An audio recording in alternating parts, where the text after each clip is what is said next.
一つ人よの恋ならば二つ二人で地獄へと三つ皆を殺しても四つ読みへの道しるべ四つ読みへの道しるべ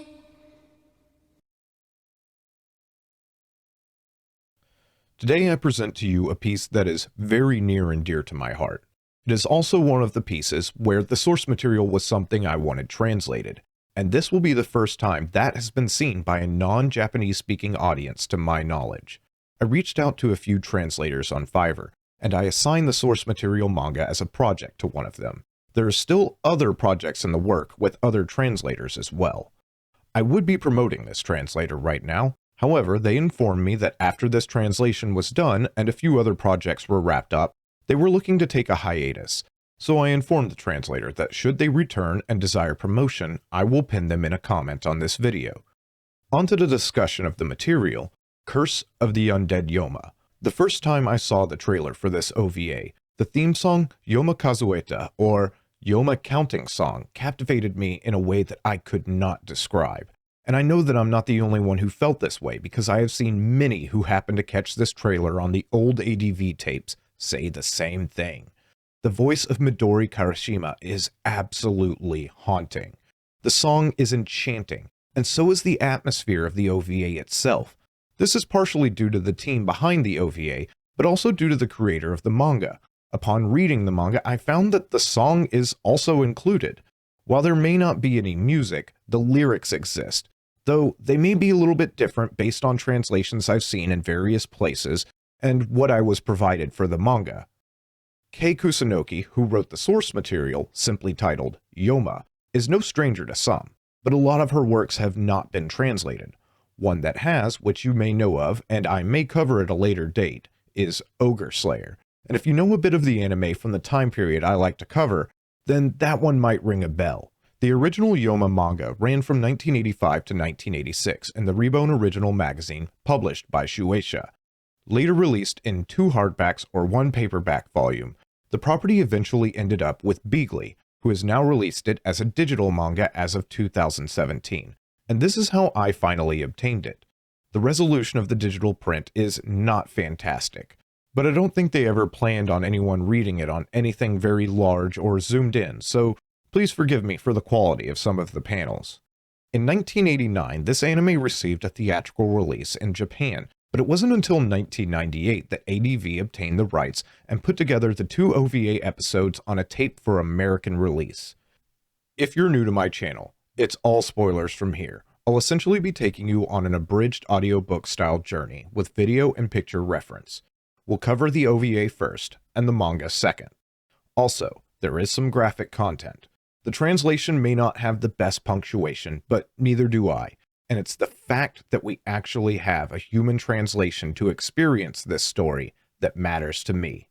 I'm excited to take you on this fantastic adventure with me, so let's go ahead and get into it. Fasten your seatbelts. We're taking off now. We open to a battlefield strewn with bodies and warriors scavenging through them. 2 ninjas stand together amongst the carnage, Maro and Hikage.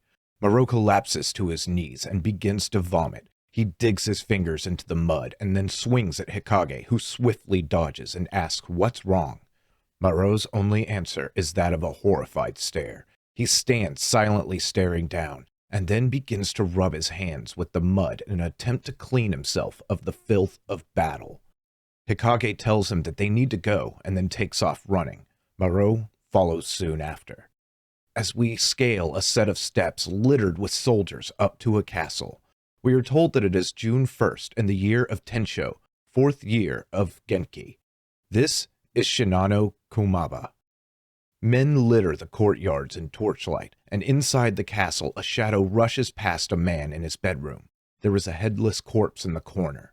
The man drops his sword and then drops to his knees. He stretches his arms out towards a monster in the corner of the ceiling, which is holding a severed head in its mouth. The man exclaims that all his life is an illusion, before his throat explodes with blood. The creature bursts through the door to the outside, and the man's body is discovered. Lit only by moonlight, the battlefield we saw before has creatures beginning to erupt from the corpses, and the title screen appears. A man with an eye patch is telling an unseen figure that their master passed away before conquering Kyoto. It was his wish that his death be hidden for 3 years. Moreau is gone, and they will lose face if he spreads the word of their master's death. Shut his mouth for good. Who he is speaking to is Hikage, and he dashes from underneath the building in a puff of dust. Hikage's search for Moreau takes him to many places. We see him eating and drinking on top of a mountain. He recalls the night Moreau left, throwing a poisoned shuriken at Hikage and striking him underneath his right eye before running off. When the flashback is over, Hikage stands in a forest, aware that he has been surrounded. A number of shuriken fly at him, and he jumps to kick an ambushing ninja before diving behind a tree. He questions if these are Iga ninja. Another tries to ambush him, but he slices the ninja easily before running, and then the enemy explodes. Another ninja is in pursuit, and they head down a hill into a river where they face off, but only for a moment, as they move to a new location soon, a field. They knock each other's swords away and engage in hand-to-hand combat, resulting in a strange armbar that Hikage uses to kill the ninja, presumably by breaking his neck. Hikage next stands at the edge of a waterfall, staring at the waters below and reminiscing about he and Moreau as children, running through the fields of flowers together, when he is startled by the presence of an old man who states that he is only waiting to administer Hikage's last rites. The old man is a priest.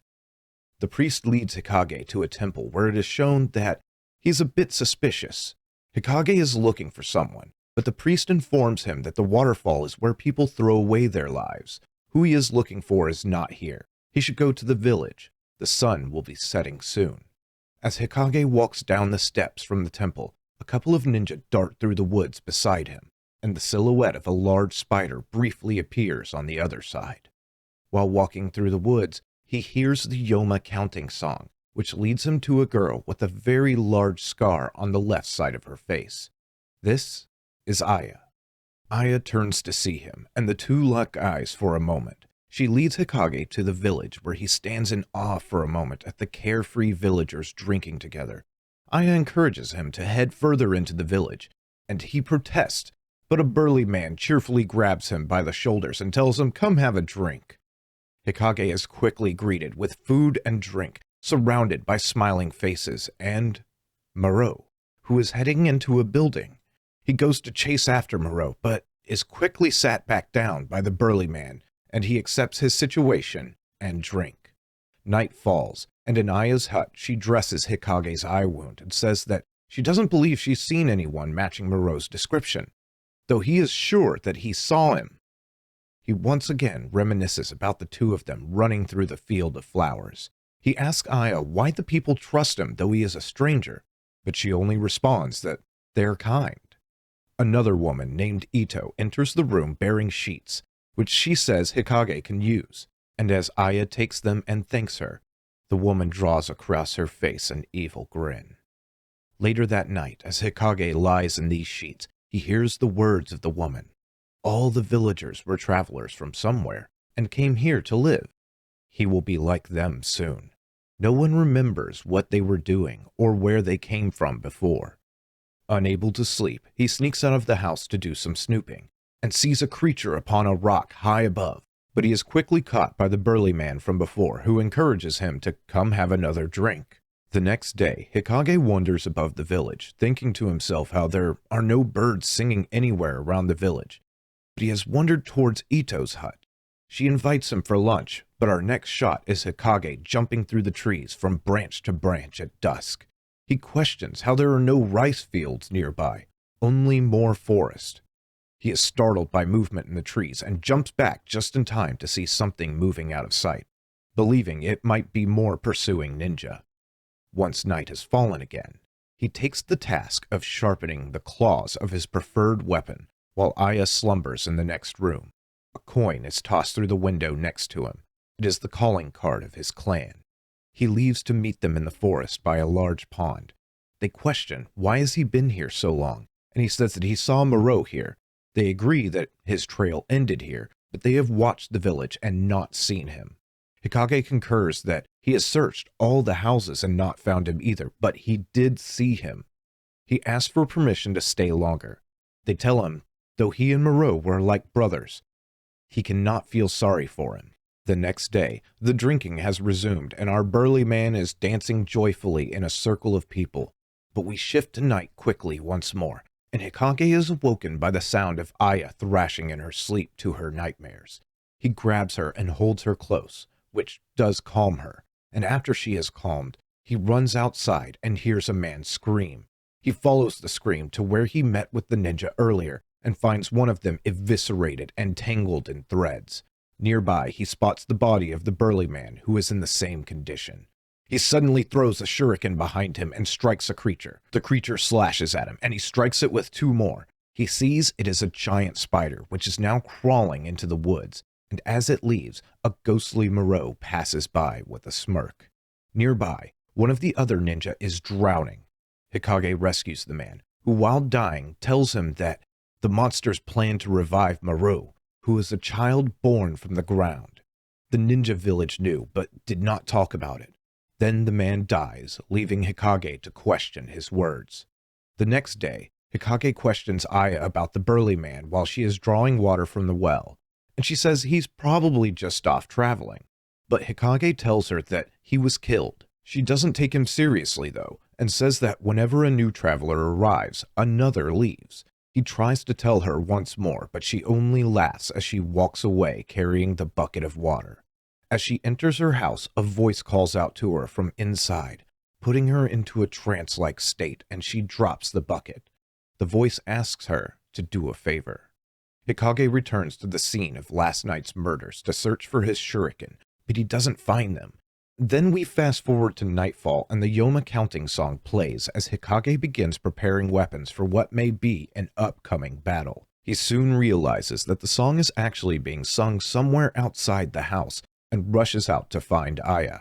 Running through the forest, he stumbles upon a massive spiderweb and prepares the weapon we have seen him sharpening the blades of, a multi-clawed, bladed gauntlet. He slashes through the web and continues to run until he finds Aya in the mandibles of a massive spider. Different from before, though.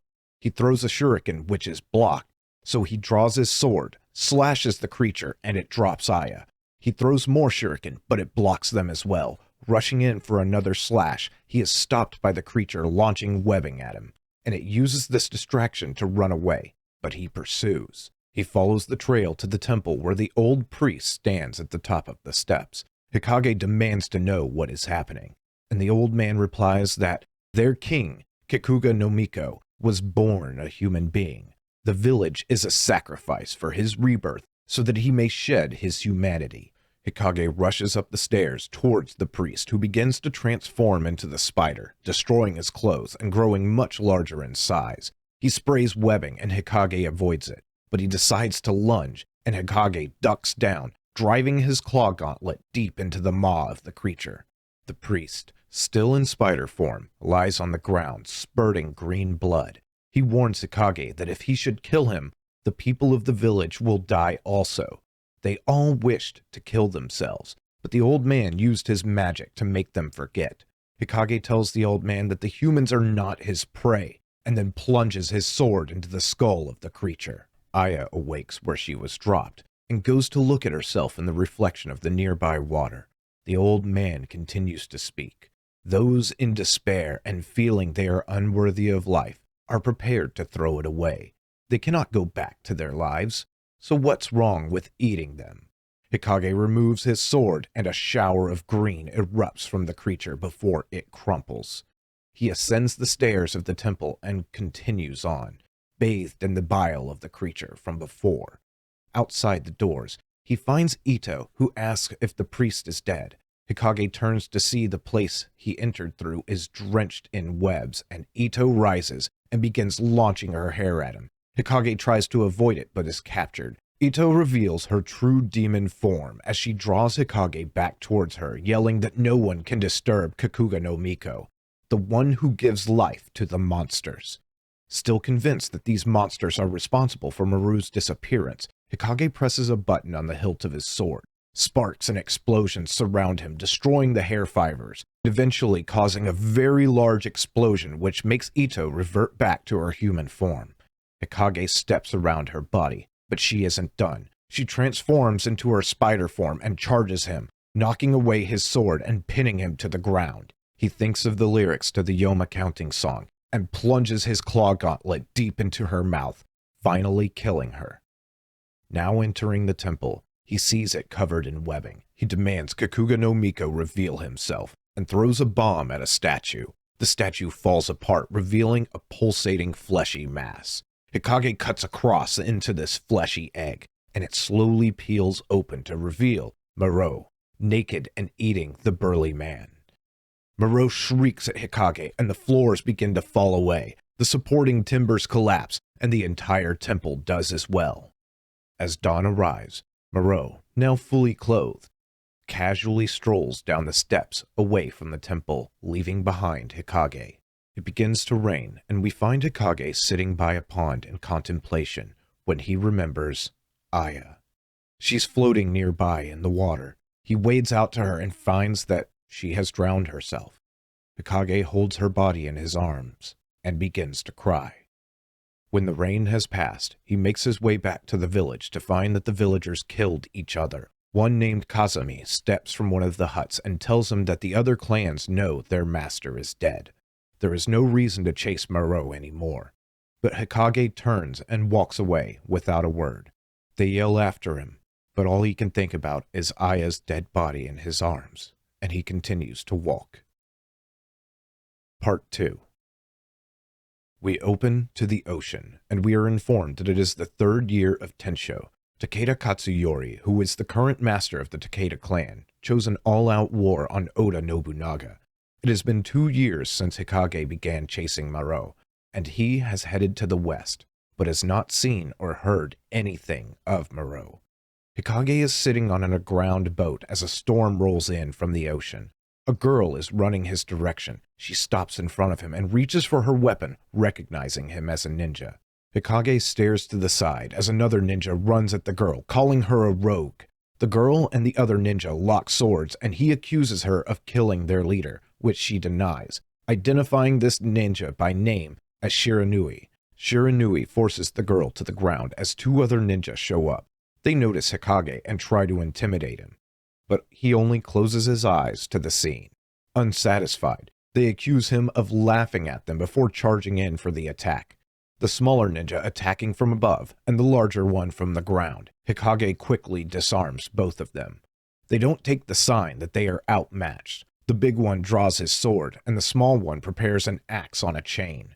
The girl takes this moment of distraction to get Shiranui off of her, jumping to join Hikage and dropping thin wires on the big man in the process. The 2 opposing ninja attack again, but the big man is cut deeply by the wires, and the axe of the smaller man is severed from the chain. The wires are not as they appear, though. They have hooks attached to them, which are digging into the flesh of the big man, and he falls to the ground dead. The small man is then decapitated by Hikage, and Shiranui resumes his attack on the girl. He disarms her sword from her and calls her a betrayer. Preparing for the strike, he is interrupted by the girl using her wire hooks, and his eye is injured. The girl shows concern for Shiranui as he flails about blindly with his sword, stumbling towards the ocean. She starts to run after him, but Hikage stops her, saying, "It's coming." The storm grows violent over the ocean. There is an explosion of light, and from the waters rise a pure white horse. This leads to the title screen for our second episode. Maro, no, this is Kakuga no Miko, who sits meditating in a cave. His long hair flowing upwards, he opens his eyes and sees visions of a corpse dissolving in a pillar of gold and green fire, followed by a war banner showing what looks like the Matsudaira or Tokugawa clan crest. Back with Hikage and the girl, the horse has now split the ocean into a tunnel and is galloping towards land. Shiranui, being in the path, is trampled to death, and the girl collapses to her knees. Hikage goes to meet the horse, and it speaks to him, asking if he is the one who killed his companions. Hikage does not answer, but instead asks of Moreau. The horse responds that he is Majumi no Miko, who controls the seas. There is another who controls the land, and when they unite, they will revive all the Yoma. He tells Hikage that he already knows who Moreau really is. This upsets Hikage, and he charges the horse, but the creature knocks him away into a set of wood posts. While Hikage is stunned, the horse charges him and knocks him through the post high into the air, landing in the water. The horse follows him there and grabs Hikage's leg in his mouth. Hikage stabs the horse with his claw gauntlet and surfaces. Majumi no Miko surfaces also and plunges him back into the waters, driving him down into the depths while attempting to bite. But Hikage holds the creature's mouth open, prying the jaws further and further apart until eventually stabbing a claw deep inside the creature, and it sinks to the bottom. Kikuga no Miko calls out to a creature called Shiratsuyu from within his cave, and a large white snake surfaces from the waters which surround him. Kikuga no Miko informs the serpent that Majumi no Miko has been killed, and the serpent requests permission to kill Hikage. This is granted. Additionally, Kikuga no Miko informs him that he will be heading east to Mikawa, the provincial home of the Matsudaira. His vision earlier led him to believe that a key to the war may be there, so he will turn it into a living hell. As Hikage slowly walks back onto the beach, the girl is crying, and he tells her that it's just like a woman and she should stop. She retorts that she's not just a woman, she is a ninja. He only says, "Oh," and then walks away. The girl decides to follow him. In the east, it is dusk, and surrounded by Jizo statues, Kikuga no Miko sits waiting. Ninjas drop from the trees in front of him, and Yoma rise up to confront them. Within the group of ninja is Kazami.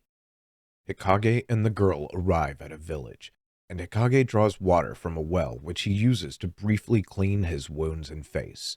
The girl, who is strangely cheerful, reveals that her name is Aya, and says that she will go ask someone to let them stay the night. The first house she goes to, a woman is holding a baby. Aya gets excited for a moment when the woman asks if she wants to hold it, but then she screams. The baby has no head. The doors of the village all begin to open, and the dead begin to walk through the street. It is a procession of the dead who are still attached to this world, and in the crowd, one of them turns to look at Aya and Hikage, a beautiful woman with white hair. They lock eyes, and then soon the spirits have disappeared, leaving the village to be truly as it is, strewn with bodies and destroyed. Hikage believes the Yoma did this. That night, Hikage performs his ritual of sharpening the blades of his claw, and Aya tries to ask him about Maru, but he only responds that Maru tried to kill him. After they had laid down to sleep, Aya awakes in the night, and she decides to move closer to Hikage. But in the morning, he is already gone. Aya wanders through the woods, unsure of where he is gone, when she encounters the white-haired woman from the procession of the dead. The woman reveals a large scar on her breast, which Aya determines means her heart was cut in two. She was slain by her lover.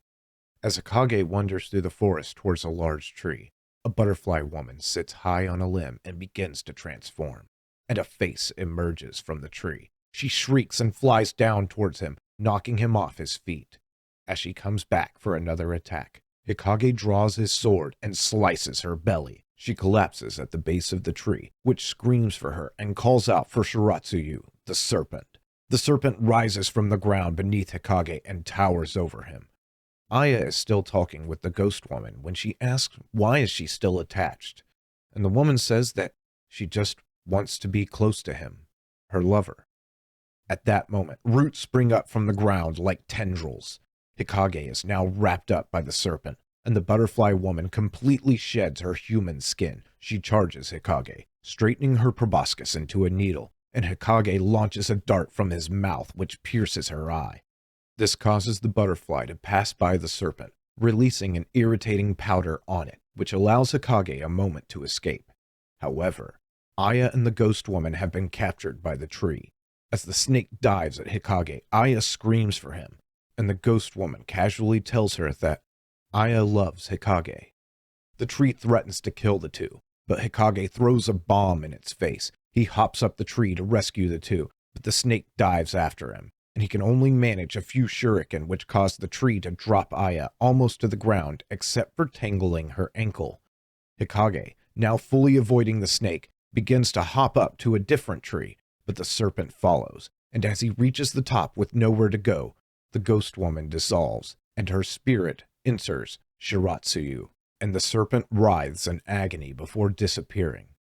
Aya laments for the woman that though she was a spirit, she possessed the Yoma, and she only wished to be close to her lover. With this battle behind them, the two continue their journey over river, mountain, and hill, but they are being followed. In the evening, they stop for a rest. Aya is busy mending Hikage's gi when he drops from above. He finds it strange. There are no signs of Yoma in the area. Aya remarks that they might be attacking the east like Oda's forces, but this leads Hikage to conclude that Oda Nobunaga may be one of the Yoma. The pair notice a presence. A man wanders out of the woods and reveals himself to be Kazami.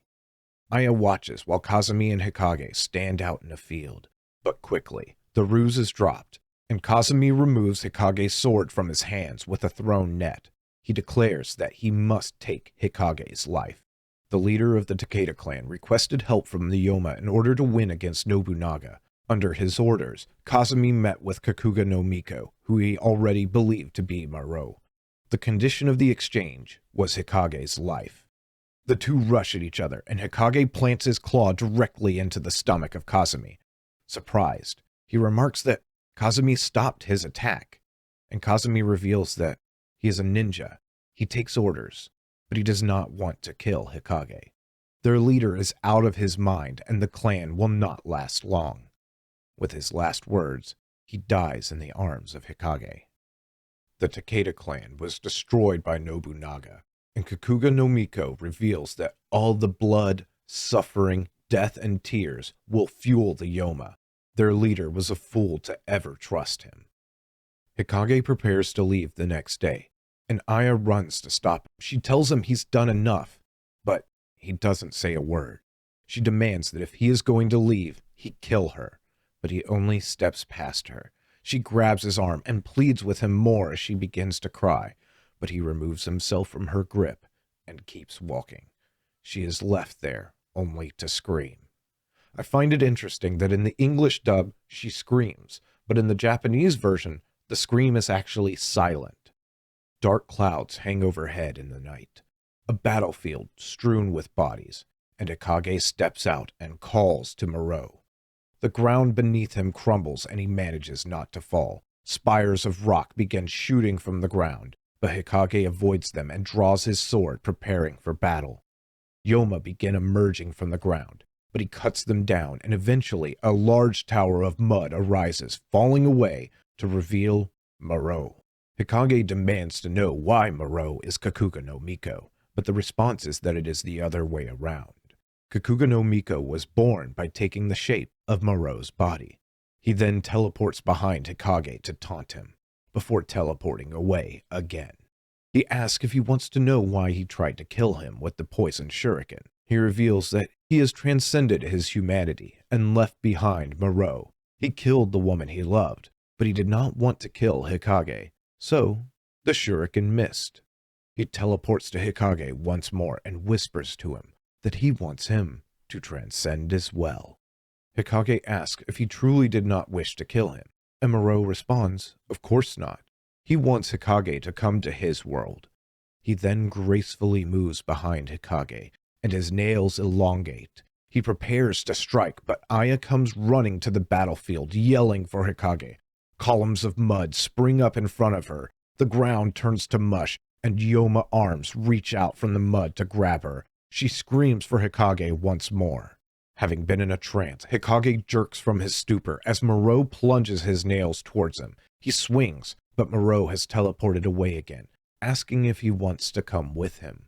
He takes Hikage's silence as a no, and concludes that he will drink his blood. Aya frees herself from the arms, and Majumi no Miko appears on the battlefield. Kakuga no Miko, who has now transformed into a white-haired demon, calls to the horse to join with him as one. Aya positions herself between them, arms stretched out wide. She throws her wire hooks which latch onto the horse, and this results in her being dragged at high speeds before eventually the horse stops and slams its hooves into her. Aya grabs her face and rolls away in pain. Kakuga no Miko laughs, but Hikage suddenly turns and slices open his stomach. The demon flies away, landing on Majumi. The two demons merge together and form a werewolf centaur. You did not hear that wrong. The newly formed werewolf centaur charges Hikage, who leaps out of the way, but is suddenly caught in midair by telekinetic forces and thrust back into the grass. He is lifted once more by this telekinesis and thrown into a pillar of rock.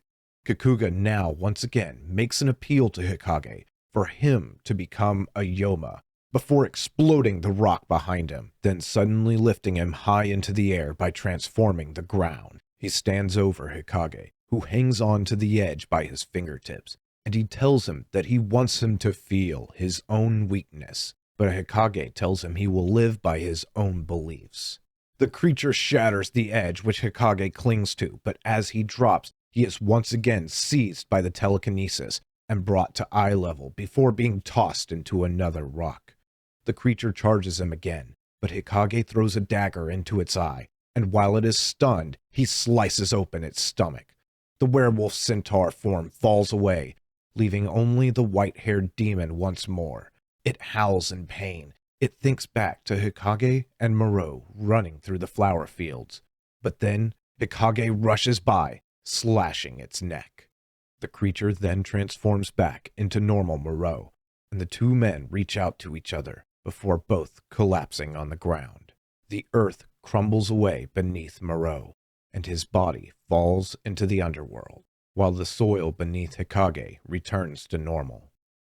Later, at a shack, Hikage awakes in bed and looks to see Aya bringing in water. He calls out to her, but when she finally turns to face him, she has the same facial scar as the Aya from the beginning.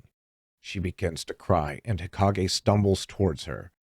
He takes her in his arms, and he jokes that she cries too much, just like a woman. In the underworld, Moreau's body lies motionless, and out of the darkness comes the white serpent. It is revealed that Moreau told the woman who now possesses this serpent to run before his demonic madness overtook him.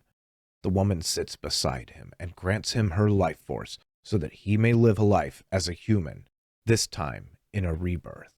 As Hikage and Aya are walking, they find a newborn baby next to a dead mother on the side of the path. Aya takes the baby, and Hikage looks behind him for a moment, only to hear words from Moreau.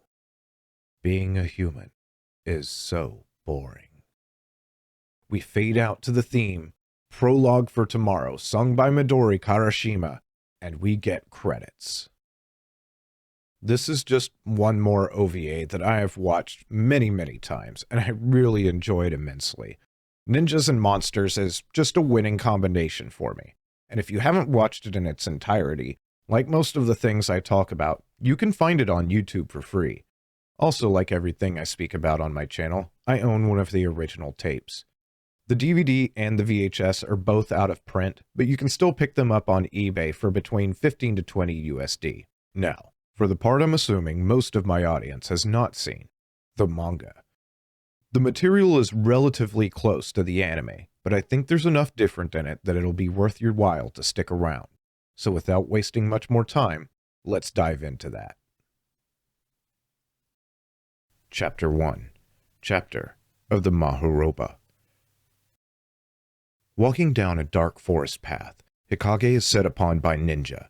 These ninja accuse him of being a runaway and demand he return to the village, but he retorts that he will not return until he finds Moreau. So they inform him that they will take him back by force. A ninja charges at Hikage, who easily knocks him down. He declares that he is not becoming a runaway ninja, and tells his attacker to inform the head that he will return trained and with Moreau in tow. He reminisces about he and Moreau being like brothers because they were trained together, and being taken in at the same time. They became the top ninja of the village, but Moreau threw a poisoned shuriken at Hikage and struck him below his eye. While Hikage was on the brink of death, Moreau disappeared from the village. Hikage accused the head ninja of driving him out, but the head said that they couldn't abandon someone like him. Hikage has thus concluded to bring him back. He trusts Moreau. Leaving the flashback behind, Hikage strides up to a set of stone stairs towards a temple where he encounters an old priest. With a lone ronin by his side, he questions what a traveling shinobi could want at such an old temple. Hikage asks where the nearest village is, but behind the samurai, there is a hole in the paper door. An eye peers through and silently advises that this boy, Hikage, is disobedient. He mustn't go to the village. The priest and the samurai exchange a look, and the priest basically tells Hikage that it's back the way he came. Hikage rages, calling the priest a shithead, and takes off in a sprint, but quickly is stopped by a voice belonging to Aya, singing the Yoma counting song. 1. If it's love for just one night. 2. The two of us shall go to hell. 3. Even if it means killing everyone. She turns, revealing the scar on her face, and Hikage is dumbstruck. She leads him to the village, telling him that he must rest, but he tries to tell her that he's looking for someone. As he approaches the village, he concludes that the priest must be near, but his thoughts are quickly interrupted by one of the villagers inviting him to drink. This disarms his aggressive feeling. He remarks that the villagers are so friendly, and Aya just giggles and tells him that there's nothing but nice people. But past her is Moreau. Hikage shouts his name and runs to him, grabbing him by the shoulders and shaking him excitedly, exclaiming that he's here. Moreau, though, he seems to have no memory of Hikage.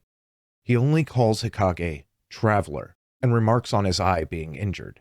He goes to walk past him, saying that Hikage should rest here, but Hikage grabs his arm. He tries to explain that they are ninja and they should return to their village, but Moreau suddenly gets a worried look on his face and says no. He snatches his arm out of Hikage's hand, yelling at him, "Who are you? What village?" He tells Hikage not to concern himself with him, and his face regains an expression of dread.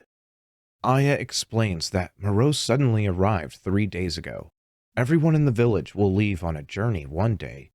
Hikage asks what she means, and she explains that the village takes in people, and one by one, they suddenly leave on a journey. It's just how the village has been. Hikage asks if that means that Moreau will leave on a journey one day too, and maybe he should wait, or if Moreau has taken the place of somebody else who has already gone on a journey. Aya reaches out and begins to undress the bandages on Hikage's eye, not answering his question, but only asking him to stay still. And Hikage seems to realize that Moreau has forgotten about him.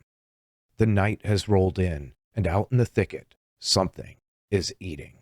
We see a bloody severed hand, and the backside of a very large spider. At Aya's hut, she asks Hikage what he plans to do now, and he says he guesses he will sleep outside, but she tells him he can stay with her. He begins to protest, stating that he's a guy and she is a woman, but Aya simply says that he's right, which means he can help with labor, like chopping wood. This makes him rethink things for a moment, and we fast forward to the next day where he is indeed chopping wood. Aya introduces herself by name finally, and Hikage does the same. Hikage thinks to himself that he guesses it's fine here, and of course, there's Aya. Later, the villagers are gathered around a pot of food, and Aya is offering another serving to Hikage, but he declines as he's already full. However, they put a cup in his hand, and apparently they aren't talking about the food, because they pour him another drink and say they went out of their way to prepare it for him, and encouraging him to down it. Moreau apologizes for earlier, and as the villagers encourage Hikage to drink even more, he smiles for a moment, looking at Moreau and silently communicating in his head that it's nice here. It feels like the grueling daily training of the village was all a dream. If Moreau has forgotten everything in the past, then of course he would want to stay here forever. What was it called again? This sort of thing. It's as if they are in Mahoroba, an old word that means divine idealistic land, also called Mahoko. Hikage is dashing through the woods, and he notices that he's gotten rusty because he has neglected his training, but suddenly he notices the smell of blood, and as he runs off to follow it, he stumbles upon a corpse wrapped in string and bitten to death. When he's back at the village, Aya seems to not understand as she asks, was he young? She only notices that Daiichi, another villager, is no longer there and concludes that he must have gone off on a journey. Hikage begins to yell that that's not it. The person was dead. Something ate them. Perhaps everyone who has gone on a journey up until this point ended up the same way. He asks the villagers if they've never questioned it before. Don't they think it's strange that everyone disappears one by one? Suddenly he panics and comes to a realization about the village, but he doesn't finish his thought for us. Later that night, a woman with long black hair comes to Aya's hut and asks her to go out into the woods and find her hand towel as she forgot it there. Something is wrong though. Aya's eye has a strange look to it, and she passively agrees. Hikage hears the door close and grabs his sword. Aya should not have left this late at night. He knows this village is dangerous. Aya once again is singing the counting song, and Hikage follows her voice out into the woods, but suddenly is stricken in awe. A giant spider has Aya's neck in its mandibles, and she continues to sing in a trance-like state. Hikage screams her name as he rushes in and throws a kunai which strikes the beast. It drops Aya, and she still continues to sing. 4. A Guide to Hell. Hikage yells her name once more as he throws a pair of shuriken at the spider, and Aya lies on the ground, still in her daze, singing. 5. Rain of Blood from Battle. The shuriken hit their mark, carving an X into the head of the spider, and the spider retreats. Hikage rushes to Aya's body and cradles her, but he doesn't have long, because he quickly notices someone else.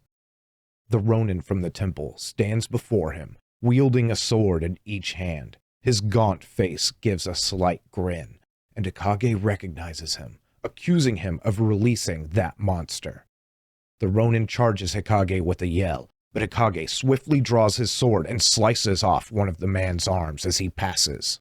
Hikage turns to see the man, but is shocked with disbelief. The Ronin's arm has regrown, but he doesn't have long to take this in. The Ronin leaps at him for a strike, and Hikage does the same. This time, Hikage swings for a killing blow and slashes the abdomen of the Ronin as they clash in the air. As he lands, a giant spider crashes to the ground behind him, leading Hikage to conclude that it is the form of the Ronin.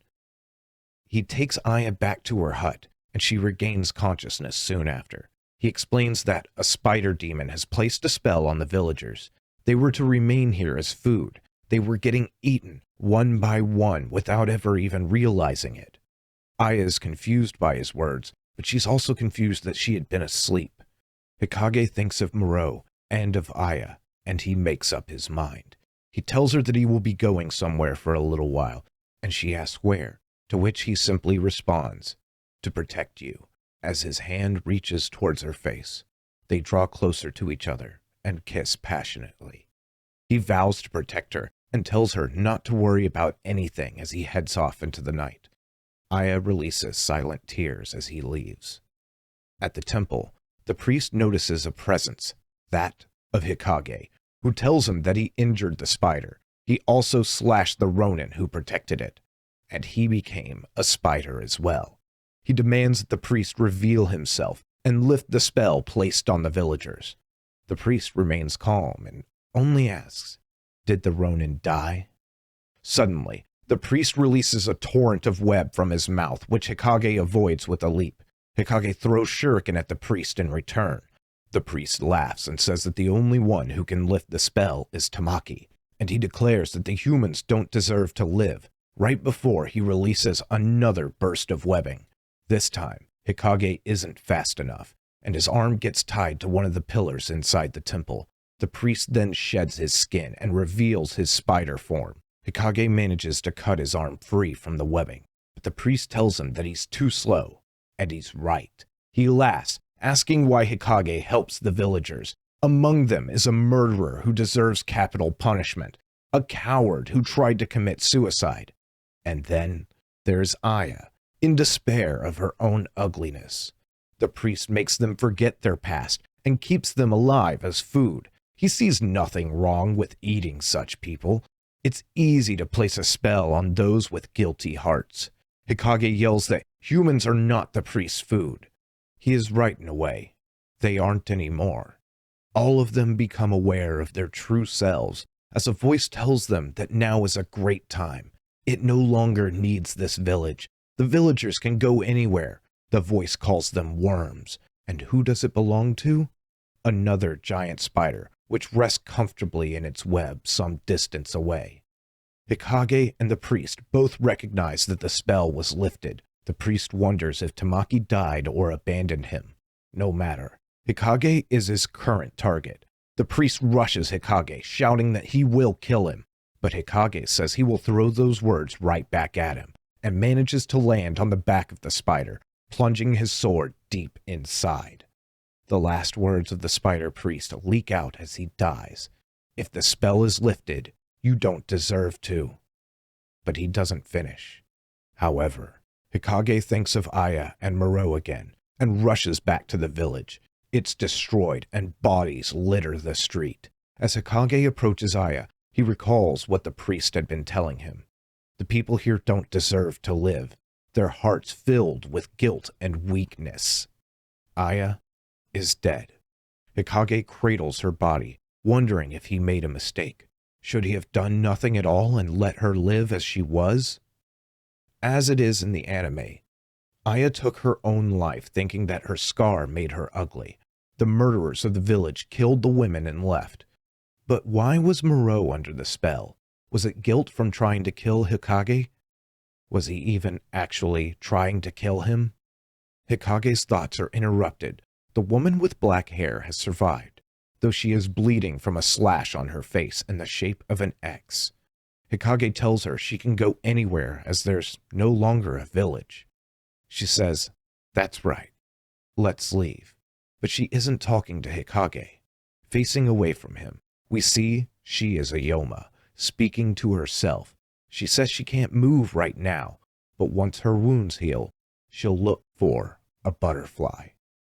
Daytime has rolled in, and as Hikage walks away, he thinks of Maharoba, that paradise people see in their dreams, and he begins to sing the counting song. Chapter 2, Chapter of Himuro Masaki. At a seaside village, Hikage, no longer wearing his eye bandage, is asking an old man about the curse of the sea god. The old man tells him that the ships are sinking one after the other. Half of the young men of the village have been taken by battle, the other half by the sea god. There is not a single man left in the village, so Moro, who Hikage is seeking, is most likely not there either. Hikage notices it's true. There are only old men, old women, and children. He wonders if Moro just passed through, or if he went another route.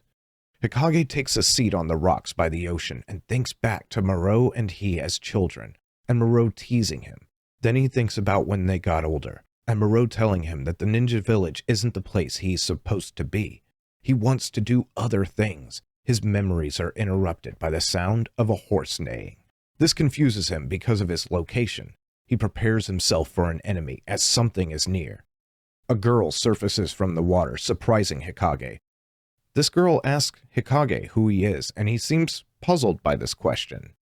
She says someone named Shirumaru is excited and asks what Hikage was thinking about before once again asking who he is. He curiously asks about Shirumaru, and the girl responds that Shirumaru is her partner. Hikage introduces himself, and soon he is led to the girl's hut, which he remarks is very small, but she says she has made it her home. This is Yu. As Hikage sits on the floor, a large white horse appears in the doorway of the hut, and Yu greets it with a stroke on the nose, calling it Shirumaru. This surprises Hikage, and Yu asks what he's surprised about. Hikage remarks that there aren't typically horse huts in fish villages, right? The girl seems to telepathically communicate with the horse, saying, "We're special, aren't we?" Hikage says that he's looking for someone and asks if Yu has heard of Maro. The simple request sets the horse into a frenzy for a moment before the girl calms him. She asks what Hikage was thinking about. Probably Maro, right? She wonders if Shiromaru knows anything about him. Soon, the horse is gone, and night has rolled in. Hikage asks where the horse went, and Yu tells him that he went back to his home, a cave in the rocky area Hijiro Cliff. Hikage snarkily asks, "A cave? It's not like he's going to swim, right?" She simply tells him that he's a special horse, and she also is special. And then she says she wants to tell him the story of a girl. Fish can no longer be caught in this girl's village. Fishermen are dying, and it's believed to be due to the sea god's wrath. In order to calm that anger, a girl must be sacrificed. They plan to throw her off of the Hijiro Cliff. She was also buried 3 years before, but that had nothing to do with her sacrifice. Some drunk men who said no one would care and called her a monster, they threw her from the cliff. Then there were only mutters among the villagers about a troublesome person who went missing. As her story concludes, Hikage remarks that it's awful. Yu continues that they say those who die without being rewarded can be reborn to find happiness. A world where, no matter how much time passes, there is no reward, well, that's just hell. Isn't this world a living hell? Hikage responds that it depends on how you live. The girl asks if she can sit next to Hikage, and this boy does not do well with female presence. He starts to say wait, but it's too late. She says that she wishes there were more people in the village like Hikage. A short while later, the pair wake up and Hikage apologizes for falling asleep, but the girl says she doesn't mind. Hikage gets up to leave and the girl panics. As he thanks her for taking care of him, the girl makes his sword disappear with powers that we have not quite been introduced to yet. Hikage notices it's gone, and Yu says that he should ask Shiromaru. Ask him about Maro as well. Hikage asks where the horse is right now, and she says she thinks he's out getting food. The pair sit on rocks near the ocean again, and we pick up mid-conversation where Hikage asks the girl if she's asking him to stay another night, and that's why she hid his katana. He says that despite doing childish things, she doesn't seem to smile. He continues that there was a girl he knew who smiled all the time. Yu looks at him with a confused, "You know other girls?" type of look, and for a moment, Hikage remembers Aya. But he looks over and sees the old man from the beginning of this chapter. He's standing on a rocky outcropping, staring at the ocean. While Hikage is focused on the old man, Yu runs off, so Hikage goes to talk to the old man. He tells him that it's dangerous, and the old man recognizes him from yesterday. He asks Hikage if he thinks about why they couldn't calm the wrath of the sea god. It's not the time for sacrifices. The girl and many others were already taken. The fishing village is on its last legs. His grandchild was also suddenly taken from him half a year ago. Why has the sea god been so angry for over 3 years? While Hikage contemplates this, the old man sees his grandchild in the ocean, and screaming the child's name, he plunges into the waters. Hikage quickly throws himself in after the old man, spotting his walking stick, and then Shiromaru biting the old man to pieces. The two make eye contact, and Hikage heads for the surface. He quickly rushes to Yu's hut. Soaking wet, he stands in the doorway and asks, despite Shiromaru being a horse, he lives in the sea and is a carnivore? She nonchalantly replies, "That's right." She and Shiromaru are special. The young girl from her story was her. She survived and was saved by him, and the horse started taking revenge on the villagers. Hikage demands she return his sword, but she protests that he's going to kill the horse. She continues to refuse, saying Hikage wanted to kill the horse from the start. It peers into people's hearts and entices them with illusions of their weaknesses. He yells at her that she's just being manipulated by the horse, but she says she'll be killed. She cries and clings to him, begging him not to go. Hikage is frozen for a moment. He flashes back to Aya crying and also begging him not to go, not to leave her alone. He suddenly chops Yu in the back of the neck, knocking her unconscious. He pulls her close and apologizes before laying her on the floor and heading out on a boat. The sea is dark and stormy, and Hikage prepares for battle. He sees Aya in the waters, but recognizes it as an illusion which only angers him. He calls out that the fake won't work on him and demands the horse to show itself. It rockets out of the water in front of his boat suddenly, and Hikage is knocked into the waters, which he knows puts him at a disadvantage. The horse swims by, and Hikage deflects the hooves with his sword. He knows he has limited breath, and as the horse swims by for another attack, he dodges and slashes its eye. Hikage begins swimming towards the shore, but the horse is not done with him yet. He makes it to land and realizes that the horse is trying to lure him back to the cape. It charges him again, but stops to face off with him. It declares angrily that it is Majumi no Miko, and proceeds to charge Hikage once more. As he rushes into battle, he yells, demanding to know what the horse knows of Moreau, but the horse only replies that Hikage will lose his life if he anchors him. Suddenly, his katana is knocked from his hand, and then somehow he is struck in the face. Bleeding from his forehead, he questions what just happened. No matter, Hikage draws his knife, preparing himself once again. But someone screams, "No." Suddenly, the rock between the two combatants explodes. Yu has appeared. She yells for Shiromaru not to kill Hikage, and Hikage realizes that she smashed the boulder.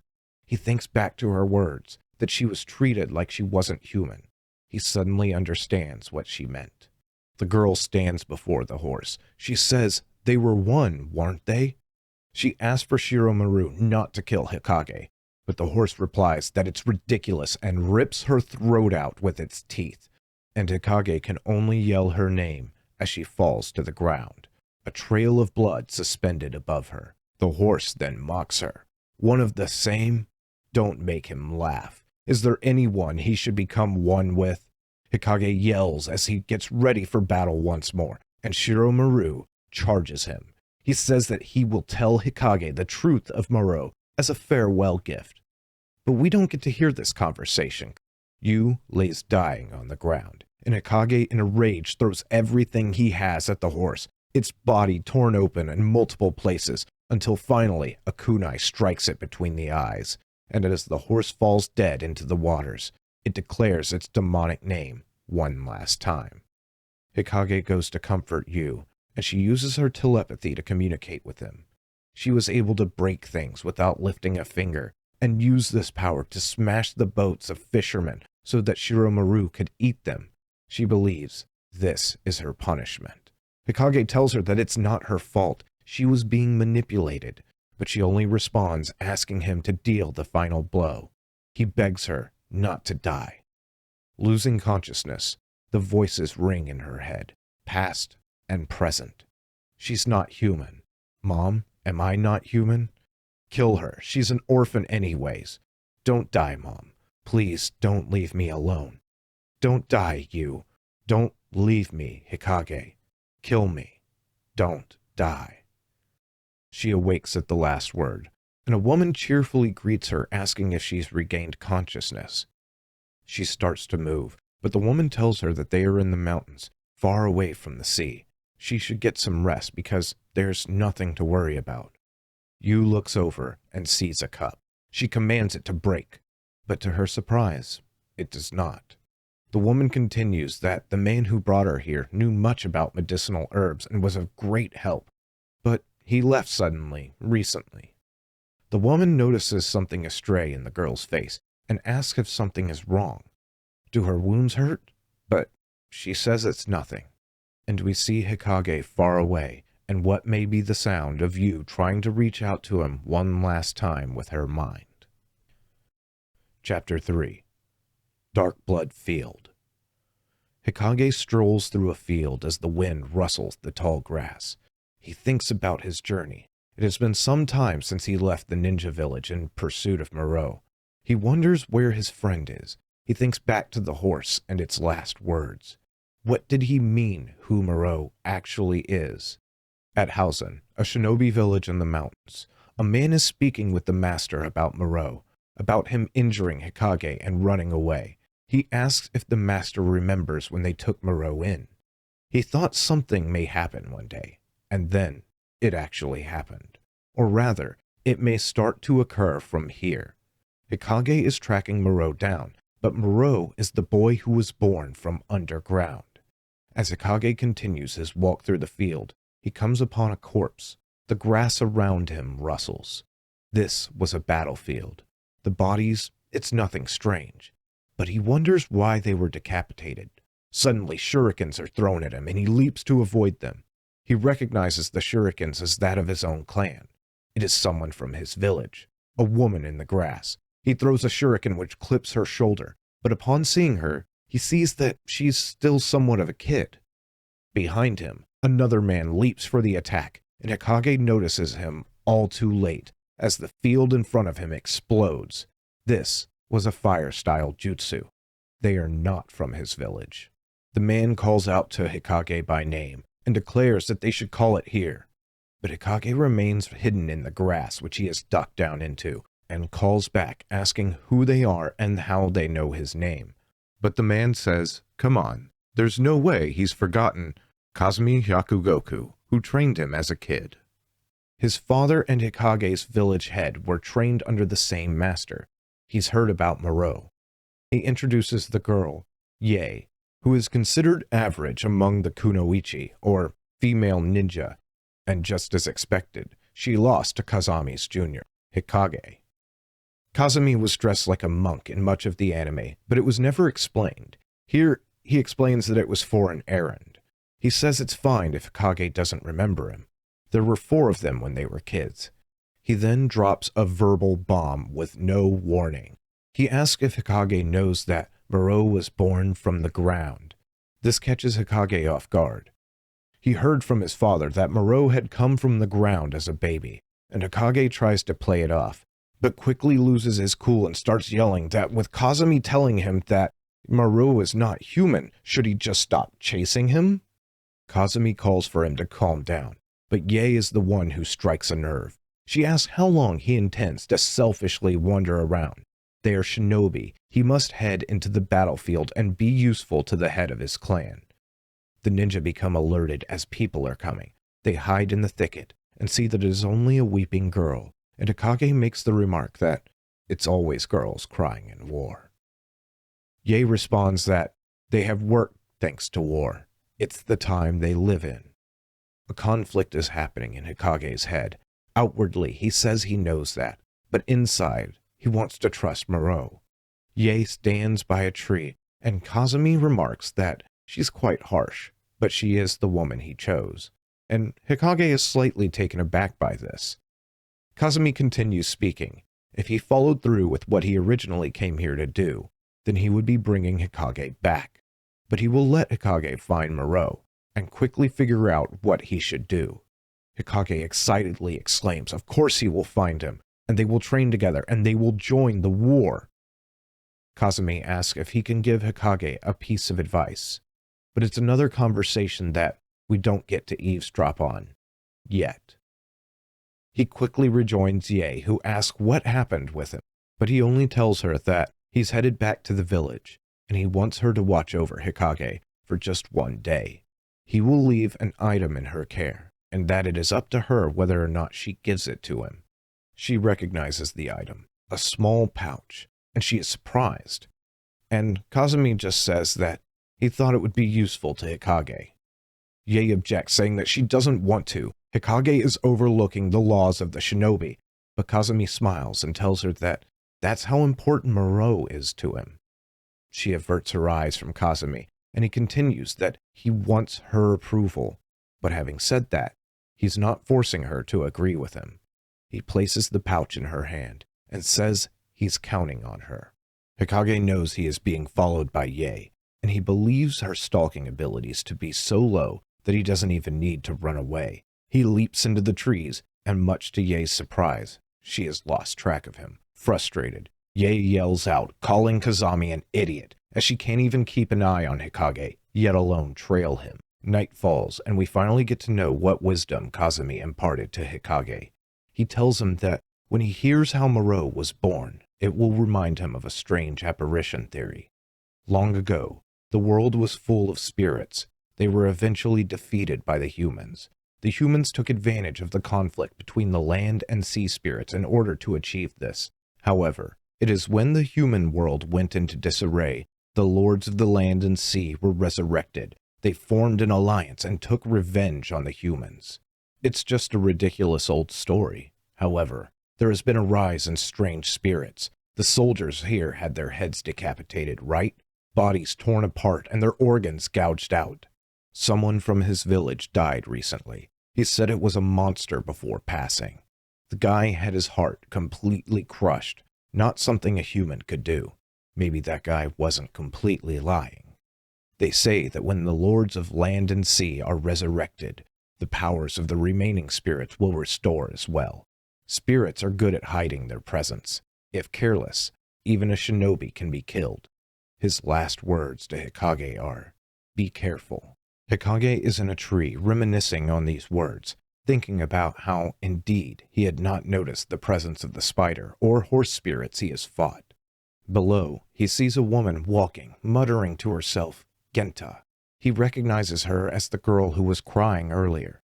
Hikage decides to close his eyes, but his rest is interrupted by the word, "sad."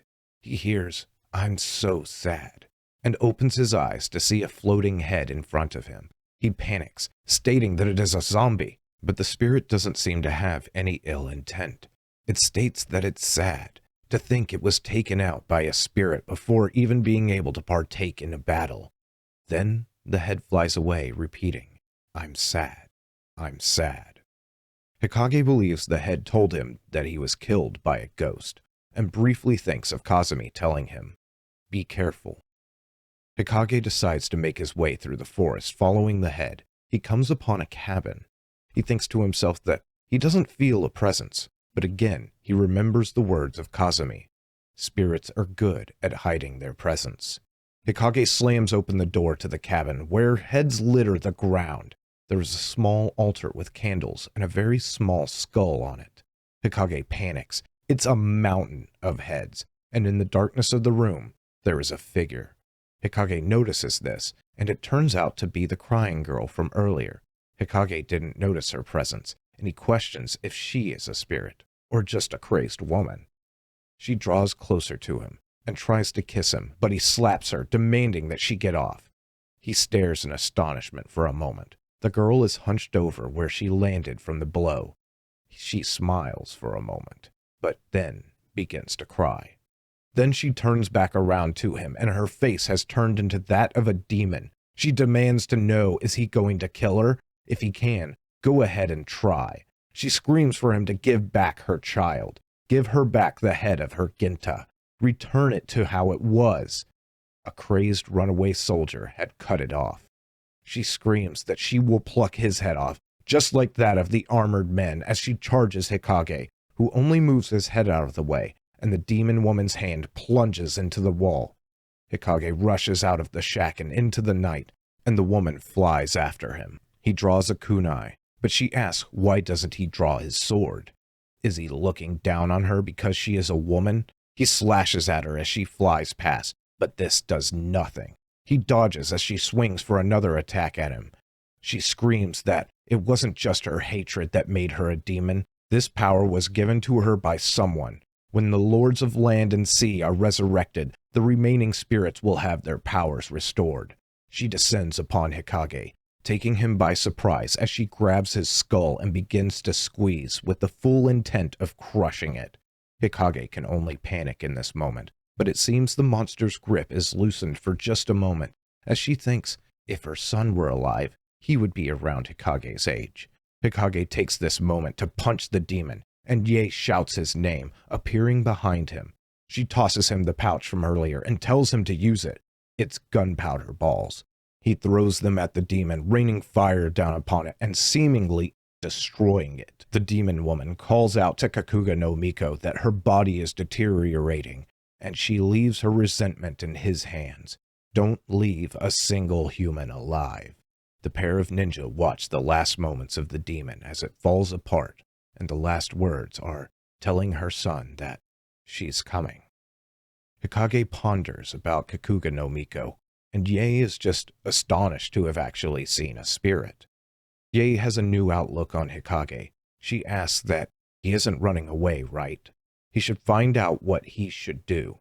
He thanks her for the gunpowder ball pouch, and she tells him to keep it, as Kazumi told her to give it to him. She tells Hikage that she hopes he finds Moreau soon. The corpses of the Dark Blood Field are falling over. During an age of war, it doesn't necessarily mean that bloodshed is due to only battle. End of Volume 1. Chapter 4. Flute of Grief. A man and a woman stand in a cave. It is revealed that the woman is the one from the village, the one with the cut in her face. She is Tamaki. She reveals that she was the one who gathered the people in the village, and much to her surprise, Moreau, the man standing in front of her, was among them. But this is no longer Moreau. This is Kakuga no Miko. He says that he still had the emotions of a human at that time. He still had memories as Moreau, but when her spell was lifted, so was the one that was placed on him as a human, and now he is thankful. Tamaki is happy with the result, and tells him that even as a human he should have the memories of Kakuga no Miko and the resentment towards the humans. A rumor has spread that Hikage killed the Lord of the Sea, which we know to be true. This means the sea spirits cannot be resurrected. They are confident that they can defeat the humans without the sea spirits, and as for Hikage, Kakuga no Miko dons a crazed look and smile as he simply says, "Kill him." Catching up with Hikage, we are informed that the spirits are spreading their influence. They are killing even farmers, and rumors of them have spread west. Hikage wonders if there may be other spirits like Majumi no Miko that know of Moreau. Hikage concludes that he must go west. As Hikage walks the forest, he hears the sound of a whistle, the sound of a flute. A flute played by a girl sitting on a rock who is surprised by his presence. He apologizes for scaring her, but she quickly leaps away, revealing herself to be a ninja as well. The two lock eyes, and Hikage recognizes that she is of a different clan. Whilst evaluating her skill and a tension in the air, he notices a presence behind him, the presence of 4 more ninja. The girl is a runaway ninja, and they believe, now having seen Hikage, that she is colluding with another territory, and thus they must kill her. Hikage is surprised by the revelation of her being a runaway ninja, and one of the ninjas begins to charge the kunoichi as another man tells him not to underestimate her, but it's all too late. She dodges and slashes through the skull of the charging ninja. Another of the group launches a blade on a chain, but it is deflected by a shuriken as the girl braces for impact. Hikage calls for her to follow him, and she does, as the other ninjas scream that they won't get away. While they are running, the girl demands to know who Hikage is and if he threw the shuriken, but he only says that he doesn't care. They find a small cave, and he says that they should be fine there tonight. They hold a conversation about why she is a runaway, and she says that she may be slow at noticing the presence of others, but she is as good as any man. Hikage pulls out the trademark claw weapon, but it's a bit different from the anime. Simpler. The girl comments on it being impressive, and he says no one can match it. If there was, it would be the man he is searching for, Moreau. Hikage explains to her that he basically became a runaway just like her to find him. The girl seems to breathe a sigh of relief, and then explains her situation. She just wanted to be a normal girl again. She ended up getting Hikage involved, but she'll handle the other ninja on her own. To which he replies that doesn't sound like someone who wants to be a normal girl. She replies that she's quite skillful, to which Hikage agrees. She asks if she is more skilled than Moreau, but Hikage only coyly replies that she may be more naive. But for the time being, he will be her partner. The pursuing ninja are following their trail though, following their trail of broken twigs, and it leads towards the river. One is excited to kill her, while another seems to be excited to rape her. But one says not to forget the mission. Shiranui, our leader of the attacking band in the anime, and the one excited to kill her remarks on him being too straight-laced. Hikage and the girl are following the river, looking for a place to cross, but Hikage sees a head in the water which slowly sinks in. The girl asks what's wrong, and Hikage informs her that it's gone, but he saw something in the water. He internally questions if it was the presence of a spirit. The girl asks if it was the pursuers, but Hikage says no. The pursuers are coming from above. The girl is shocked for a moment, but the other ninja reveal themselves in the trees. The girl shoots the dart from her blow dart pipe, striking one in the eye, and she tells Hikage not to get involved, but he says not to be stupid. A ninja with a scythe charges in, and it looks like Hikage defends the girl, but then Shiranui calls out that he is Hikage's opponent. Hikage and Shiranui engage in battle, and the girl and the scythe ninja lock their weapons together. The man says he's stronger, so she should give up, but she refuses. Both combatants are surprised when a sudden force breaks them apart from each other. The girl's wrists are wrapped in small cords, and she is hauled up into a tree by the ninja she had previously injured the eye of. The scythe ninja smiles. Shiranui and Hikage cease their battle for a moment, and when the ninja in the tree calls for another ninja to gouge out the eyes of Hikage, he is met with a kunai thrown to the throat by Hikage himself. Seeing his compatriot slain, the scythe ninja is enraged. Shiranui calls out for the scythe ninja to come get Hikage, but his calls are ignored. The scythe ninja is about to cut off the girl's clothes. He doesn't have a chance, though. Much to the surprise of Shiranui and Hikage, the man is swiftly killed by something in the river, which leaps out and then quickly disappears, leaving the man's throat slit and his body falling into the water. The girl has acquired a strange look in her eyes as she calls out to Hikage. A spirit is speaking through her. It tells him, by order of Kakuga no Miko, it will kill him. The two ninja put their differences aside for a moment as the girl continues to repeat the words of the spirit, echoing that it will kill Hikage before she drifts to unconsciousness. Suddenly, a horde of monkey-like creatures emerge from the water, shrieking as they charge. Hikage recognizes them as kappa, water spirits that take the form of either a snake, a bird, or a monkey. The two ninjas strike down the creatures, but there seems to be no end. Hikage wonders how they know his name, concluding eventually that they must have come from Moreau.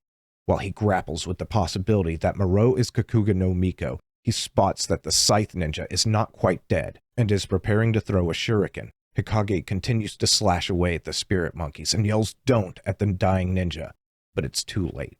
With a final exertion, the ninja thrusts the implement, but is blocked with the hand of none other than Shiranui, who takes an injury in the process.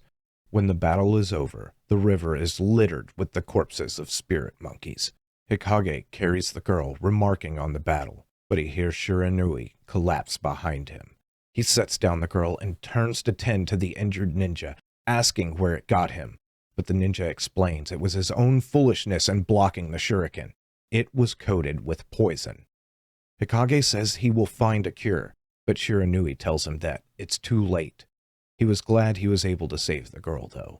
He was in love with her, and planned on killing the other three ninjas so that they could run away together.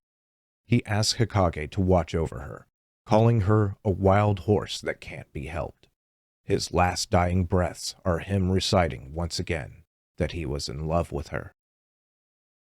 Later, after having regained consciousness, the girl explains that the flute she plays has been tampered into a blowpipe. Shiranui made it for her. In hindsight, she believes that it was he who deflected the chain blade in the beginning of the battle. She draws her knees close to her chin and begins to weep as she apologizes to the dead man. Hikage only asks if she's coming with him, though. Now that she is involved with him, his pursuers will be coming after her. They will be encountering even scarier people, and she won't be able to return to being a normal girl. But if it bothers her, he'll forget that she even is a girl. They finally introduce themselves to each other by name. And of course, you've probably figured out by now, this is Aya. Which, once again, This surprises Hikage, and Aya notices this, but he brushes it off, saying he just thought it was a nice name. Chapter 5. Night Stories of the Dead. Kutsukake Castle. A man sits alone reading, as a figure drifts by outside which grabs his attention. He calls out to the silhouette, asking if someone is there. The silhouette slides open the paper door, greeting him by name as Master Tono. It's Tamaki. She asks for him to show her pity. I think we know how things will end with Tamaki, though, and a short while later, we are shown that she has killed the man and is eating him. However, he was not the master of the castle, but a body double of the true master, Yoshimoto Imagawa. The true Imagawa and his army were ambushed by Nobunaga and defeated, despite having 4 times the number of soldiers. Nobunaga and his soldiers rode their horses into battle naked, which, while strange, won battles. Throughout the Sengoku period, the spirits took advantage of the bloody battles and used them to execute their revenge against the humans.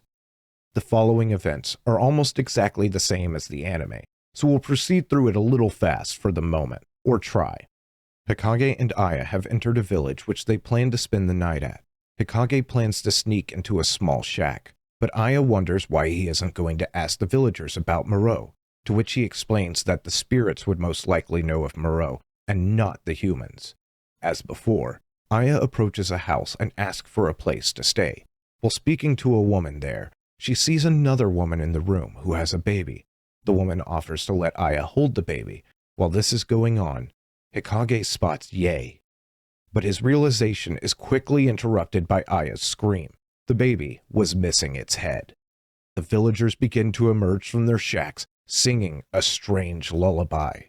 A demon will come for you if you don't sleep. It will take your eyes and kill you. Go to sleep. Go to sleep. The procession of the dead who are still attached to this world commences, and as the villagers pass by, once again Hikage locks eyes with a woman in the crowd. The village returns to its destroyed state, and the villagers' corpses litter the streets. The Yoma destroyed this village. The next morning, different from the anime, Hikage has not left Aya. He even asks if she slept well, but she asks if he brought her along because it was Shiranui's dying wish. He pauses for a moment and asks her why she came. She asks if he thinks she likes to eliminate spirits, but she continues that she's a girl and he's a guy. A silence hangs before Hikage says, "You're not a girl. You're a shinobi, right?" Hikage goes off on his own for a little bit now, and this time, it is he who encounters the ghost woman from the village. We'll actually get a little bit more information here than the anime. He asks if she is alive, and she says that she's scary, isn't she? He remarks on her being in the crowd of the dead, but she is here now. She takes his hand and says he can't help but find it strange, can he? She slips his hand into her kimono, asking if her body is cold, and he responds that her heart's not beating. She reveals the scar on her chest. The man she loved cut her. He was suffering from an illness and went crazy. Even though he's the man who killed her, she can't help but worry about him, so she remained in this world. She's half dead. Her spirit is still alive, but her body is dead. The spirit can leave the body at any moment. He remarks that, in other words, her body was a husk in the parade, so she still has memories of her lover. She says that if he dies, she wants to give him her life. It's an illness, so she will save him. Hikage questions what she means by save him. She continues that she's immortal as long as she has this body, so she will find him and give him her life. She will restore his body back to health. Hikage thinks again about seeing Yae in the village, but his thoughts are interrupted by the spirit woman asking about his eye. He says that it will probably remain that way for the rest of his life because of the poison that festered. She remarks on his katana and says that her lover also had one. It is a dangerous world after all. Hikage introduces himself and asks the woman's name, but she says she doesn't have one. However, her lover gave her the name Katone. A face screams that it has found Hikage. and the woman asks what's wrong, but he says it's nothing, while questioning if it was a spirit. Is it the tree? The tree and the butterfly woman are having a conversation. We find that the tree is named Jakiro, and the butterfly woman is Mai. Mai tells him that it's been a while, and Jakiro says he is glad she was able to be resurrected. She is as beautiful as ever. She says that she has received power that exceeds Kakuga no Miko, at least as she is now. This will be useful to Shiratsuyu, who will be here soon. She was getting bored after having destroyed the village, and as long as she can defeat Hikage, Kakuga no Miko will be at peace. She wants to bring back their comrades. She commands Jakiro to capture the woman, and in an instant, the battle has begun. Kotone is wrapped up in the vines of the tree. Butterfly woman demands the surrender of Hikage if he doesn't want Kotone to die. They demand he throw away the katana. It's useless and they will kill her before he can make a cut. But the woman says she doesn't mind. He mustn't die. She's half dead anyways, so she will only lose her body. The tree laughs as he begins to crack her bones. Some distance away, Aya leans against a tree, remarking on how Hikage is slow and wondering if he left her. But something gets her attention. She peers around a tree to see Shiratsuyu, the great white serpent writhing his way between the trees. Is it a spirit? No, it must be a mutant. It's only borrowed a spirit's power and transformed. That's not the real body. She worries for Hikage. Back to the situation at hand. The tree laughs again, mocking Hikage and telling him that with one squeeze he can kill the woman. He's been lurking for thousands of years and does not care for the life of one woman who is no more than an insect to him. The butterfly woman Mai smirks, but Kotone asks if he really doesn't care, if he really won't regret killing her. The butterfly woman drops from the trees, charging Hikage from behind, and the tree spirit cracks the bones of Kotone, causing her to cough up blood. Hikage slashes Mai as she passes by. She screams and falls to the ground. Jakiro calls out to Mai and drops Kotone. He sprouts more roots for attacks. Then the great white serpent appears. It tells the tree spirit to be at ease, as Hikage cannot kill him. Mai transforms into her full butterfly form. Hikage tells them to relay a message that he will kill Kakuga no Miko, if they survive. Mai and Shiratsuyu charge at Hikage together, but Mai is hit in the head by multiple kunai, which it is revealed were thrown by Aya, much to Hikage's surprise. She says he was taking too long, and she now finds him facing 3 spirits. He can't do anything against the snake, as the body is not its true form. Their physical body is elsewhere. The snake charges Hikage, and he slashes at it regardless, but it does nothing. Aya demonstrates further with another cut to the body, and the snake confirms that it is indeed useless. This is merely a materialization of its soul. Hikage wonders where the real body is. He can't sense it, but Aya tells him to look out behind him. He leaps away as the snake tries to bite him, and the roots of Jakiro try to grab him. He begins ascending the tree and tells Aya to run. The snake ascends after him, and Hikage decides that he will at least take the tree down. Once he has reached the top, the snake continues to coil its way up the tree, crushing the face of Jakiro. The snake comes in for a final strike on Hikage, but it shrieks as its body begins to disintegrate. Having left the battle, the 2 ninja question what happened, but come to no conclusion. Aya asks Hikage if he intended to die, but he says he doesn't know. She asks why he told her to run, and he yells with embarrassment that he is a guy and she is a girl. She smiles and gives a koi. Oh? The pair come to the edge of a swamp, and the snake suddenly emerges from the water and they panic. But Hikage recognizes that it is Kotone. Kotone calls out to him, and he concludes that her body took over that of the snake, and the snake was killed. She tells him she can't die yet. Aya questions if Kotone is dead, but Kotone continues that until she gives her life to her lover, who is out there somewhere, even if it means taking over a spirit's body, she still loves him. She loves him this much. Chapter 6. Yoma's decisive battle. Lightning strikes, and in the pouring rain, the pair of ninja have taken down another spirit. They question how many they have killed. There is no end to them. Soon, the two take refuge in a hut, and sitting by a fire, Aya asks that if Hikage is just looking for his friend, why are spirits after him? He replies that the legend of the spirits states that in order to take revenge on humans, the spirits will be resurrected. Aya is puzzled, but Hikage continues to explain. Kazumi told him about it. Because Hikage defeated the Sea Spirit Lord, the Land Spirit Lord sent assassins after him. The Sea Spirit knew of Muro, but also knew about Hikage. Muro is probably Kakuga no Miko. Aya asks if Hikage plans to kill Muro. This gives him pause, and silence falls for a moment. He questions it himself. Even though he planned on returning him, even though they grew up together, like brothers, can he kill him? A child apparition of himself begins to taunt Hikage, begging him not to kill Muro. He's not killing Muro, though. He's killing Kakuga no Miko, the leader of the spirits intent on killing humans. Hikage battles with his internal versions of himself, the Hikage now who knows what he must do, but all the past versions of Hikage who insist that Muro is a good person. He can't kill him. Then, the counting song returns. Aya? No, Aya is dead. Yay? Something is coming. It was a dream. The current Aya is asleep peacefully on the floor, and Hikage wrestles with the dream, but also questions why he saw Ye among the dead.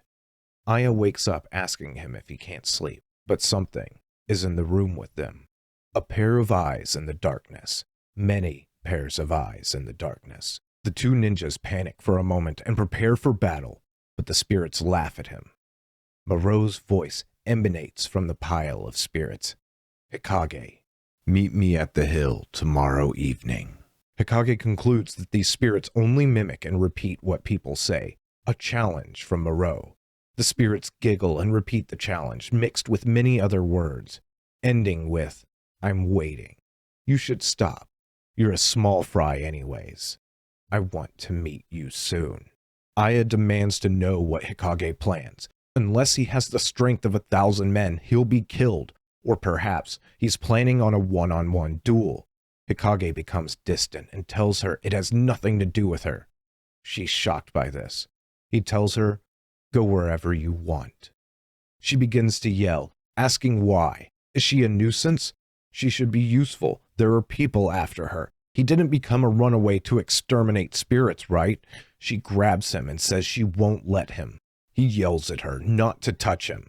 She's surprised, and then sullen, finally telling him, cut me then.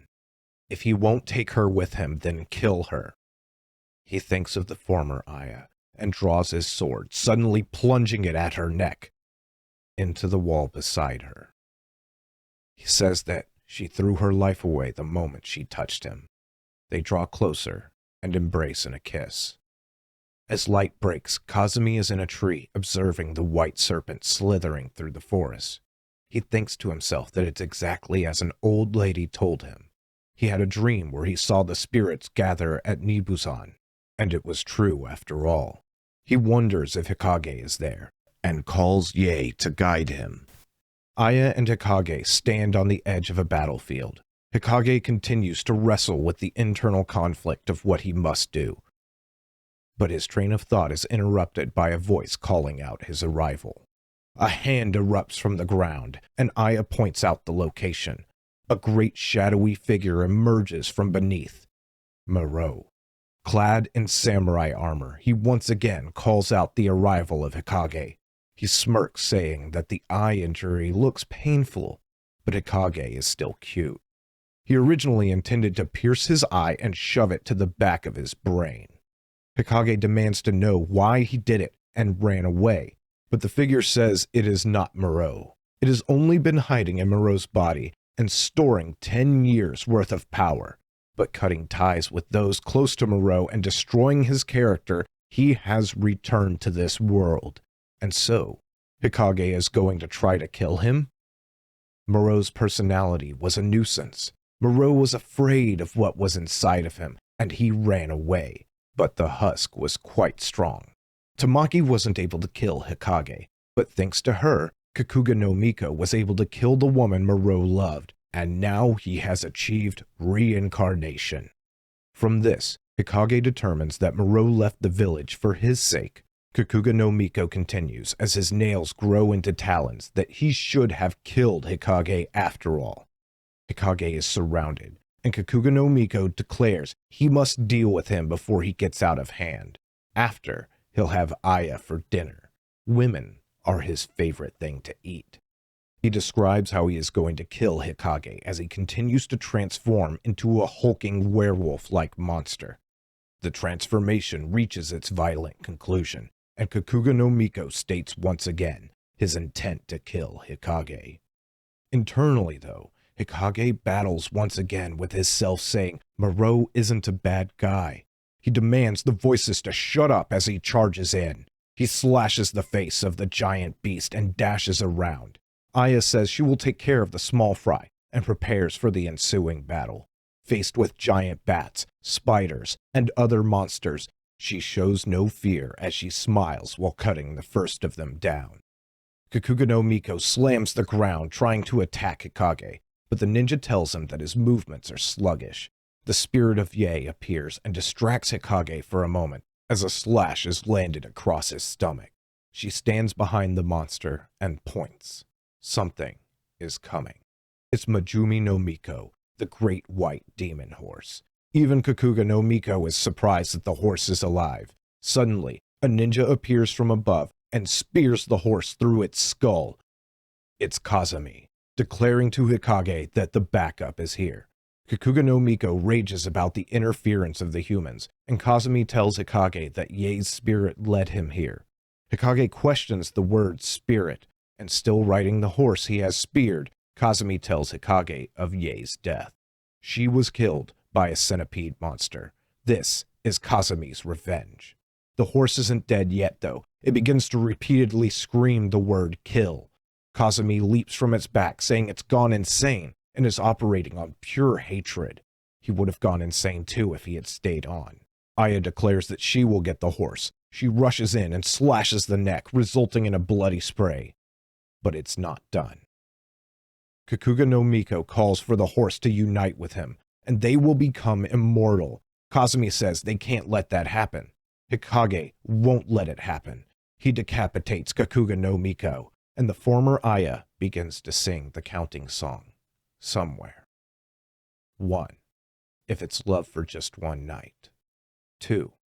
The two of us shall go to hell. 3. Even if it means killing everyone. Kazami throws an explosive at the horse, detonating its head. 4. A guide to hell. The head of Kakuga no Miko lie on the ground behind Hikage. 5. Rain of blood from battle. 6. No different from a corpse. The horse is dead, and Hikage is bleeding badly. 7. Tears dried.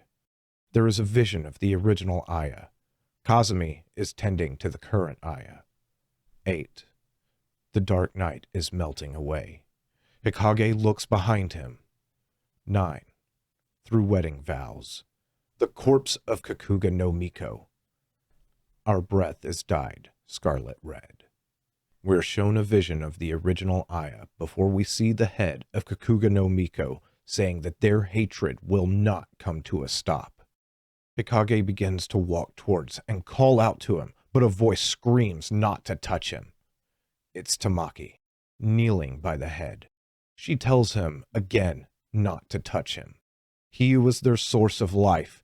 It was what they wanted. Their hatred will fill the human world. Battles will continue. Blood will continue to be spilled. She begs the land spirit lord not to go before transforming in her rage and charging Hikage, yelling that she will bite him to death. But she doesn't make it far before disintegrating into nothing. It's over. The battlefield is calm.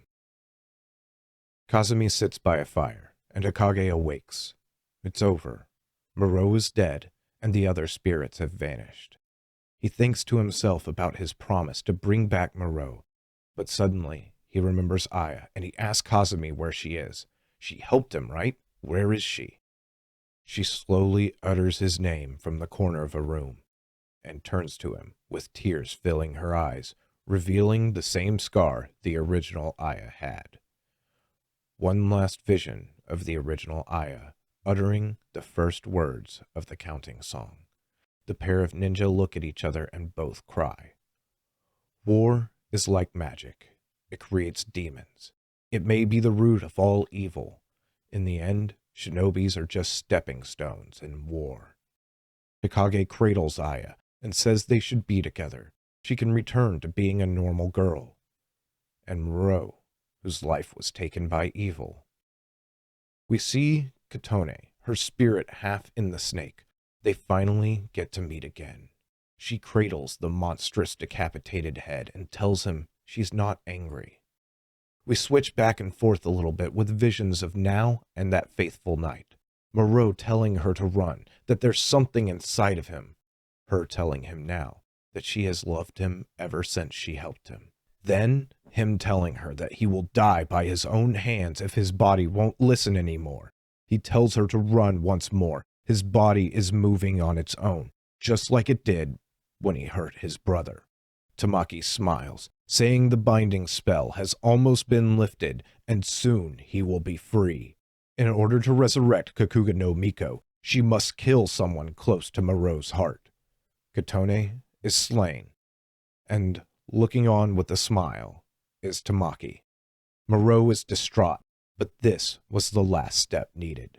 Katone now continues to cradle the severed head, telling Moreau that she loves him. She couldn't leave him to die, even if it meant using a spirit's body as a vessel. He was just the victim of a demon. She will give him her life. She will give her life so that he can go on living as a human. The snake's body dissolves, and Moreau awakes to the sunlight as himself. He calls out to Katone in confusion, but she is gone. He questions what he's been doing until now. The last words being that there's a lot he wants to talk to Hikage about. The end.